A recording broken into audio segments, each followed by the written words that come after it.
You guys, Tana Mongeau is trying to be in her brand safe era where she is trying to get away from the reputation that she has had over the last couple of years and in doing canceled and being messy and all of that stuff. But while she is trying to rebrand, Michael Weist, the TanaCon guy, has come back online and he is talking about TanaCon, and I can only imagine what Tana thinks about all this, but we are going to get into what Michael has had to say online. Canceled is coming to an end, and Tana has been talking about what this ending looks like for her and Brooke, and recently she said that it coming to an end has allowed her and Brooke to really be friends and do friend things, and they're so happy that they're able to be in this place. We're trauma bonded for life, her and I, you know what I mean?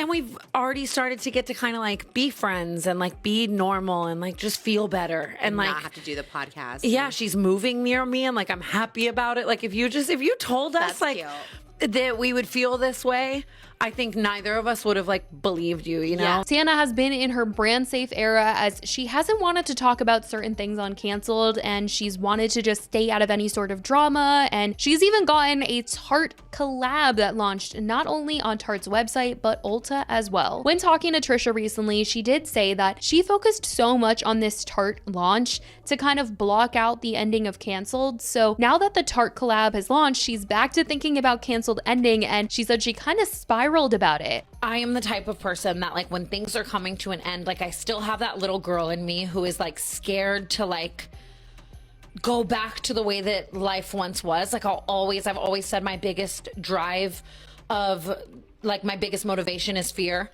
You know what I mean? And I think with Canceled ending, even though like obviously Brooke and I are so happy and excited for the future, and that's a huge thing, I think that having this thing that theoretically like was comfortable and was a huge source of income and like was just, you know what I mean? Like walking away from that, like does incite a level of fear. You feel like you're jumping into the ocean and you have to swim. And so Tarte was like perfect for me. It was this perfect like almost not distraction, but like thing to like make me.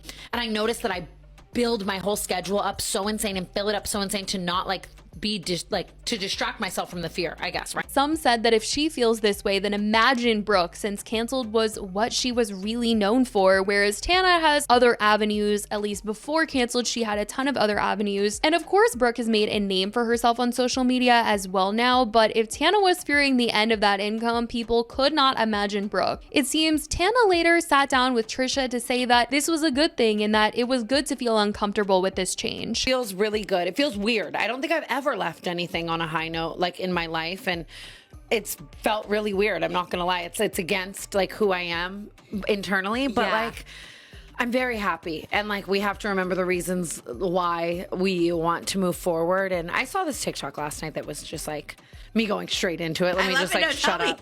But just like talking about how you're supposed to feel uncomfortable in periods of your life when big changes are happening, and you know what I mean? That's how you change and that's how you grow, is you feel uncomfortable. And that's what I'm trying to do. You know what I mean? And just, I don't know. Speaking of Tana though, the past is not only haunting her in the fact that she can't believe some of the stuff her and Brooke said in past episodes, it's also haunting her in other ways as TanaCon is getting talked about on social media again. Michael Weist has been posting on social media again, specifically TikTok, talking about TanaCon and what happened. And some of the comments are aging me, you guys, with the way that some people are like, what's TanaCon or what happened? So for anyone who wasn't there for this time period, TanaCon was a fan convention created by Tana, who was 19 at the time. In June 2028, she announced it as a protest against VidCon after feeling disrespected for being denied a featured creator badge despite her massive popularity. Tana hyped her event as being free or inexpensive, run by creators for fans, and promised short lines, guaranteed creator interactions, and a gift bag supposedly worth over $1,000. The event took place at a hotel in Anaheim during the same weekend as VidCon, but the execution fell apart almost immediately. Thousands of fans, many with free tickets, showed up while the venue could only safely fit a few thousand. Lines stretched outside in the heat, people waited for hours, they got sunburns, they were passing out. It was like a whole big medical ordeal because of the fact that people were waiting outside in the heat. And those who did get inside reported a lack of programming and disappointing goodie bags that contained things like stickers and condoms. The event was shut down on its very first first day, sparking huge backlash and quickly became one of the most notorious failures in YouTube history. Behind the scenes, Tana had partnered with Michael Weist, who was 21 years old at the time, to make TanaCon happen. He was the CEO of Good Times Entertainment, a management and event production company that represented several influencers. He handled the logistics, ticketing, and venue booking, and after the event collapsed, Tana and Michael both tried to shift the blame. Michael said that Tana's team oversold tickets and underestimated how many fans would show up, while Tana argued that she relied on Michael's company to handle logistics and that they failed her. The fallout was crazy. Shane Dawson ended up making a multi-part docuseries about TanaCon, which Tana says that this series literally saved her reputation, as people felt bad that she was working with a person like Michael Weist. Like, that was the vibe after you watched the TanaCon video. She was literally in tears. She didn't like the way the TanaCon turned out. She felt really bad, and it felt like she was saying, you know, she had been done wrong by Michael. Now, they interviewed Michael in the docuseries, but people felt like he came off defensive, and many just walked away feeling like he couldn't take accountability. Either way, both of their reputations did take a serious hit, but for Michael, the failure damaged his credibility as a manager and event organizer, and while he later tried to rebrand and even tried to do like a TanaCon 2 at one point, I don't know what that was about, but it was so weird. He just could never get away from the TanaCon disaster and was just known as the TanaCon guy, or like the guy on the Segway, because that's how he was moving around the whole event, on a Segway. Even years later, he's still strongly associated with just TanaCon, and anytime he's tried to resurface in the influencer space, people bring up the whole drama. And recently, he's been posting videos talking about how it ruined his life. Oh my God,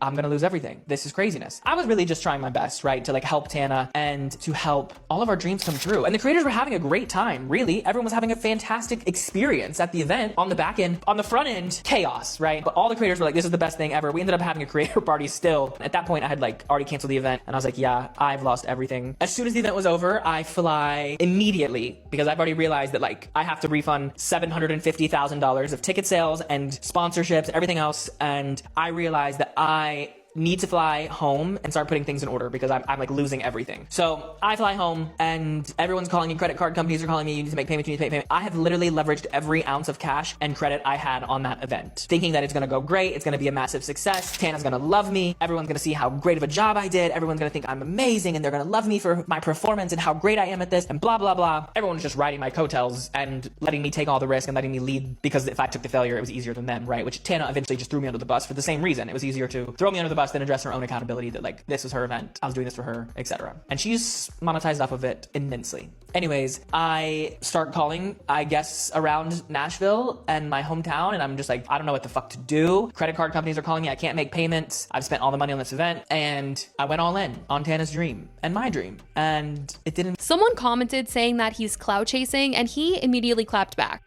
You know, every single time that I post about TanaCon, something that was deeply traumatic to me, it is healing, because I'm releasing a piece of it, right? I'm like showing a piece of my subconscious belief that I'm wrong, that I'm evil. Every time I open social media, I used to be met with, well, still am, lots of hate comments and darkness and evil. And so every time I say something about TanaCon, post it or whatever, I'm literally sharing my trauma, and therefore it's being witnessed, and therefore I can release it. In esoteric teachings, they teach you that your trauma must be witnessed by 5 people before you can release it. Well, social media is way more than 5. And so every single time I post about it, it weighs me down a little bit less. Because why?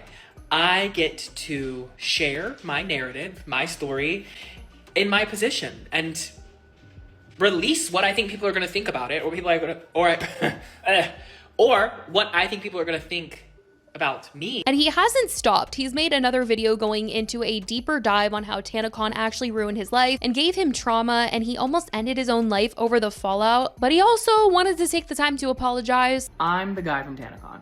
Yep. And it's taken me a very long time to have the strength to record a video like this, but I wanted to talk about my trauma and my experience from what happened. After TanaCon happened, I got diagnosed with PTSD, and I became very, very, very depressed. After TanaCon happened, I lost my house, I lost my car, I lost my friends, I lost my business, I filed Chapter 7 bankruptcy, and I lost myself, frankly. And I'm finally starting to feel like myself again, many, many years later, and get my health back. But I wanted to say, first off, I'm sorry. I'm sorry for everyone who was there to meet Tana or Shane or Bella or any other creator. I let you down. I know that, but the response that I received was not equivalent in value. He goes on to say that he's wanted to come out of hiding, he's working on himself, and in that, he's posting on social media again. I was nearly destroyed. I mean, I was destroyed. I completely lost myself. I became addicted to and spiraled into darkness for so many years that I nearly overdosed. All because the internet told me that I wasn't worthy of being alive. All because of cancel culture. All because of TanaCon.